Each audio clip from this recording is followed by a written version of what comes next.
IBS से बाहर निकलने के 4 रास्ते हैं। इसके अलावा जितने भी रास्ते आप अपनाते हैं उसमें आप हार जाते हैं। यानी आप दवाई तुरंत या होम्योपैथी या एलोपैथी या साइकेट्रिस्ट जो भी आप इलाज करवाते हैं, जितना दिन आप दवाई खा रहे होते अच्छा लगता है, छोड़ने के बाद आपको बीमारी दोबारा आ जाती है। इस तरह की कंडीशन अगर हो रही है, वीडियो को अच्छे से देखो, ध्यान से देखो और इसको अप्लाई करो। 100% आप आईबीएस से बाहर निकल जाओगे। अदरवाइज आप पूरी जिंदगी सोशल मीडिया में वीडियो देख देख कर अपनी जिंदगी को बर्बाद करते रहोगे, समय बर्बाद करते रहोगे, बीमारी आपकी जाएगी ही नहीं।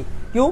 क्योंकि यूट्यूब में या सोशल मीडिया में जितने भी वीडियो देखते हो आप कंफ्यूज हो जाते हो, पता ही नहीं चलता आपको मेरी बीमारी ठीक कहाँ होगी। इसीलिए आपका कई साल तक बीमारी जो है चलती रहती है। सबसे पहले आपको आपकी बीमारी को समझना होगा कि भाई ऐसी कौन सी बीमारी हो गई है जो बड़े बड़े डॉक्टर से ठीक ही नहीं हो रही है। समझ गए?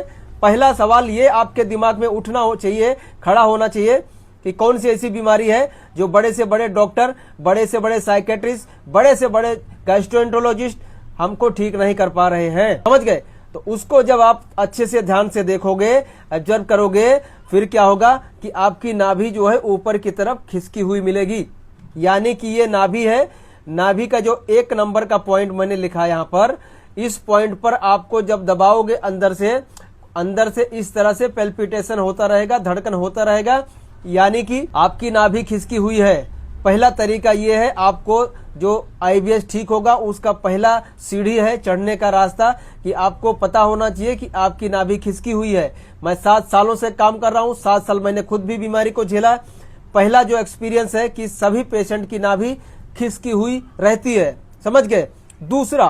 दूसरा ये 2 नंबर जो हमने प्रेस यहाँ पर बनाया है, यहाँ पर दबाने पर हमें चुभन होती है, यानी कि हमारे आंतों में सूजन हो जाती है। यानी कि हमें सबसे पहले तो आइडेंटिफाई करना है कि हमें एक्चुअली प्रॉब्लम्स क्या है, तो पता चलेगा कि आपकी नाभि खिसकी हुई है। दूसरा, आपको जब चेक करोगे कि भाई क्या हुआ है, तो आपकी आंतों में सूजन मिलेगा। ठीक, तो हमें पहले तो डायग्नोज कर लेना है कि हमारी नाभि खिसकी है, बीमारी नाभि खिसकने से आई है। राइट। दूसरा, आंतों में सूजन हो गया, हमें नाभि को भी सेट करना है और सूजन को भी ठीक करना है। ठीक। तीसरा, जब आपका सूजन ठीक हो जाए, कॉन्स्टिपेशन ठीक हो जाए, या तो डायरिया ठीक हो जाए, या लूज मोशन ठीक हो जाए, जो भी प्रॉब्लम्स आपको हो रही है वो ठीक हो जाए, उसके बाद में क्या करना है कि आपके गट के अंदर, यानी जो गट माइक्रोबायोम है उसको ठीक करना। यानी कि जो गुड बैक्टीरिया हमारे गट के अंदर से खत्म हो गए थे इन्फेक्शन के कारण, इन्फ्लामेशन के कारण, उनको दोबारा हमारे गट के अंदर लेकर आना है। जब तक आपके गट के अंदर बैक्टीरिया नहीं होंगे, गुड बैक्टीरिया नहीं होंगे, तब तक जो भी आप भोजन करोगे वो एब्जॉर्ब नहीं होगा। लैट्रिन कभी भी आपकी सही से आएगी नहीं जब तक माइक्रोबायोम खराब है तब तक। समझ गए? ये हो गया तीसरा तरीका। चौथा तरीका क्या है कि आपको प्री एंड प्रोबायोटिक लेने के बाद भी 4 से 6 महीने आपको अपनी नाभि का ध्यान रखना है, यानी नाभि खिसकने नहीं देना है, ज्यादा वजन का काम नहीं करना है। ठीक है। और हर रोज खाना खाने से पहले आपकी नाभि को सेट करवा लेना है। कैसे सेट कराना है देखो, बहुत ही सिंपल तरीका मैं बता रहा हूँ। सबसे पहले लेफ्ट वाले लेग को यहाँ पर रखना है। ठीक है। कमर के नीचे तकिया रख देना है, एक हाथ यहाँ रखना है, एक हाथ यहाँ रखना है। ठीक है। ऐसे दबा के रखना है, 10 सेकंड तक होल्ड करके रखेंगे। पहले लेफ्ट वाला करेंगे, उसके बाद राइट वाला करेंगे। ठीक है।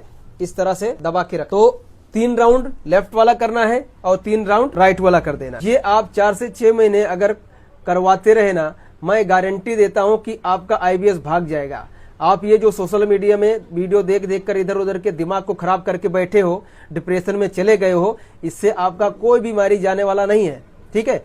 और अगर ठीक होना ही चाहते हैं तो प्लीज आपने अगर फॉलो नहीं किया है या सब्सक्राइब नहीं किया है तो कर लीजिए। स्पेशली आईबीएस पर ही हम काम कर रहे हैं। ठीक है दोस्त, वीडियो को लाइक कीजिए और शेयर कीजिए। धन्यवाद।